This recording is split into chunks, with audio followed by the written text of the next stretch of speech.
This is, on the surface, complicated. Stay with us tonight. We're going to set the stage. We will explain and break down everything for you. Let's start with the head of the snake. That would be the special counsel, Robert Mueller. Mueller's credibility is in the gutter tonight with these new discoveries. His conflicts of interest, his clear bias, the corruption are on full display. Mueller is frankly a disgrace to the American justice system and has put the country now on the brink of becoming a banana republic. Here's why. Robert Mueller, former FBI director under Bush and Obama, was first appointed as a special counsel to the Russia probe by Deputy Attorney General Rod Rosenstein. Rosenstein, longtime federal attorney, was only able to appoint Mueller because the Attorney General, Jeff Sessions, you remember, recused himself from the Russia investigation. That was a huge mistake. By the way, he may want to unrecuse himself. Now, you might remember this came after Sessions and Rosenstein encouraged President Trump to fire then FBI Director James Comey over his inappropriate actions in the 2016 Clinton email investigation. Well, as it turns out, James Comey, guess what? He's very good friends with Robert Mueller. After years of working in similar roles, well, some have even described the duo as, quote, brothers in arms. Isn't that so cute? Now, Comey also tweeting tonight he is meeting with his book publisher. Oh, I can't wait for that to come out. When's he going to start working for fake news CNN or conspiracy theory TV MSNBC? We'll have more on that later. But back to Mueller. His conflicts of interest do not end here. While serving as the FBI director in the Obama administration, Mueller stood by and did nothing while the controversial sale of uranium was approved by Hillary Clinton and others in 2010 to that state-owned Russian energy company. Now, keep in mind, a year and a half before, the FBI had serious evidence of Russian bribery linked to the Uranium One sale, and a confidential informant was providing them further proof for 6 years of a potentially illicit deal. 20% of America's uranium was at stake. We don't have enough uranium. Another important Mueller conflict. It stems from President Trump. Remember, he reportedly interviewed Mueller to be Comey's replacement as the head of the FBI, and ultimately, President Trump, he went in another direction. He gave the job to Christopher Wray. And finally, one of the biggest examples of Mueller's faulty, clouded, biased, abusively biased judgment is who he chose to staff the Russian probe. Now, get this. At least 8 of the 16 lawyers that Mueller appointed to his team donated to Democrats like Obama and Clinton, including thousands of dollars to these campaigns. Not a single attorney Mueller appointed or hired donated to the Trump campaign or any other Republican presidential campaign. Which brings us to our next chart, where we expose members of Mueller's team from their clear political bias. One of Mueller's top lieutenants, who some have called a legal pit bull, is none other than Andrew Weissman. We'll have more on him later in this monologue and show. But first, it's important to point out, Weissman gave $4,300 in political donations to Democrats, including Obama. And as you can see, we filled out the chart. All told, Mueller's corrupt band of Clinton lovers, they have been responsible for over $50,000 in donations to Democrats. We're really supposed to believe that they're fair and they're unbiased in this investigation?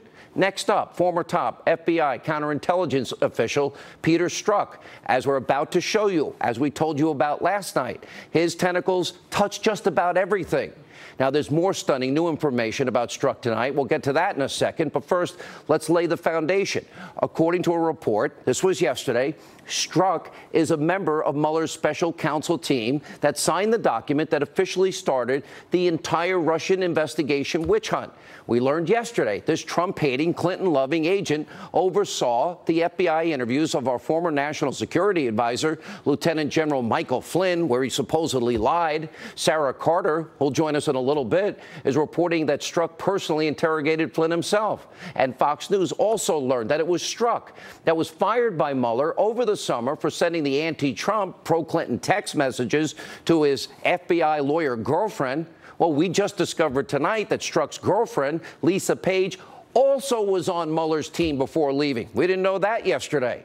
And from there, it gets even more shocking, as our own Catherine Herridge is reporting. Strzok played a very key role in the Clinton email server investigation. Now, this politicized FBI official even participated in the July 2nd, 2016 interview of then former Secretary of State Hillary Clinton, where conveniently she was not put under oath.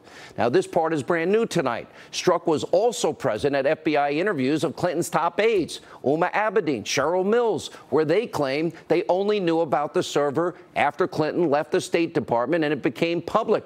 He loves the Clintons and everybody around them. And it turns out emails from 2010 and 11 show that both Abedin and Mills did in fact know about the server. So either they misled the FBI or flat out lied. Where are the charges against them? And why were they spared? And Lieutenant General Michael Flynn, why was he charged with lying to the FBI? A massive double standard. Nobody should get special treatment, and nobody should be subjected to special bias. Each day we learn more information that reflects the double standard. And it gets worse from there. Fox News has confirmed that Strzok changed the language. He was the guy in James Comey's draft memo exonerating Hillary Clinton from grossly negligent behavior to extreme carelessness. That's letting Hillary Clinton off the hook. Remember, they wrote the exoneration before the investigation. That means the fix was in. Gross negligence is part of the legal standard that would mean Clinton broke the law. They stood up for her. They defended her. They protected her. This is shocking, and this is why the Office of Inspector General is now reviewing Peter Strzok's role in the Clinton email server investigation. Now, Strzok's involvement extends to other key areas of this Russian probe. Keep up with me here. There's a lot of information, like the anti-Trump fake news, Russian propaganda dossier that used current and former Russian government sources to try and smear then-candidate Trump with salacious lies and influence the election and mislead you, the American people. And a source is now revealing to Fox News that Deputy FBI Director Andrew McCabe, he's the key witness that Congress wants to talk to about the anti-Trump dossier. McCabe was scheduled to appear before Congress Thursday, but now is saying he's not going to show up. Now, McCabe is also thought to have been the key point of contact to the former British spy, Christopher Steele. He's the guy that created the fake news anti-Trump dossier that was bought and paid for by Hillary Clinton and the DNC that Donna Brazile says she was running. And we can't forget, according to multiple reports, a political action committee with ties to key Clinton ally, Virginia Governor Terry McAuliffe. They're like best friends. Well, they gave $500,000 to Andrew McCabe's wife, Jill. She was running for the Virginia state Senate race. Now, Virginia's Democratic Party also contributed over $200,000 to Jill McCabe. Wow, the connections are stunning. And finally, House investigators, they believe that Strzok is the key figure in the Pfizer surveillance of a Trump associate on the campaign. Now, that makes a lot of sense given FBI agents' background in counterintelligence. And also tonight, and finally tonight, there's Robert Mueller's top deputy. Pay close attention.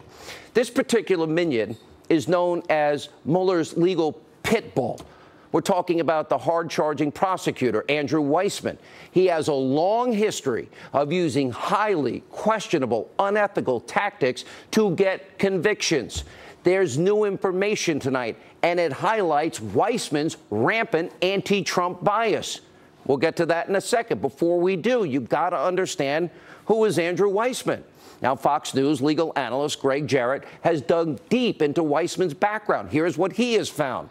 Back in 2000, during the massive Enron scandal, Weissman was one of the prosecutors on the task force that brought a very controversial obstruction of justice case against the giant accounting firm, Arthur Andersen. This is important.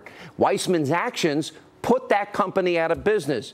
Tens of thousands of people lost their jobs. In 2005, the United States Supreme Court overturned Weissman's obstruction of justice conviction in a unanimous 9-0, nearly unprecedented ruling.